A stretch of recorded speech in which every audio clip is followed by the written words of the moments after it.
it was a trip he had to make.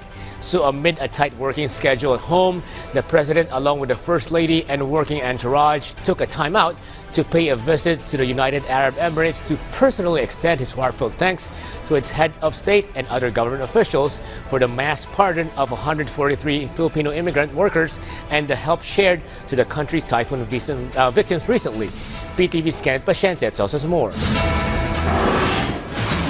The one-day working visit of President Ferdinand R. Marcos Jr. to the United Arab Emirates kicked off today. At 6 o'clock in the morning Philippine time, the President together with First Lady Luis Araneta Marcos arrived in the UAE. This afternoon, the Chief Executive met with UAE President His Highness Sheikh Mohammed bin Zayed Al Nahyan. In a post on his X account, the UAE President shared his meeting and discussions with President Marcos Jr. The two leaders talked about deepening cooperation between the UAE and the Philippines in key areas, including economy, trade, and sustainability. He also emphasized the UAE's readiness to strengthen ties with the Philippines for the mutual benefit of the citizens of both nations. It is also expected that several cultural cooperation agreements will be signed between the National Commission for Culture and the Arts, led by Chairperson Vic Manalo, and the UAE Ministry of Culture, witnessed by First Lady Luis Araneta Marcos. The President is also set to meet with UAE Vice President and Prime Minister His Highness Sheikh Mohammed bin Rashid Al Maktoum. Recently, the President spoke with the UAE leader in a phone call where he expressed gratitude for the pardon of 143 OFWs in the UAE. The President also recognized the humanitarian work of the UAE, especially in helping the Philippines following recent calamities. Former DILG Secretary Benher Abalos, who has close ties with the UAE royal family, is also part of the President's delegation. DNR Secretary Maria Antonia Yulo Loizaga is expected to hold meetings with her counterparts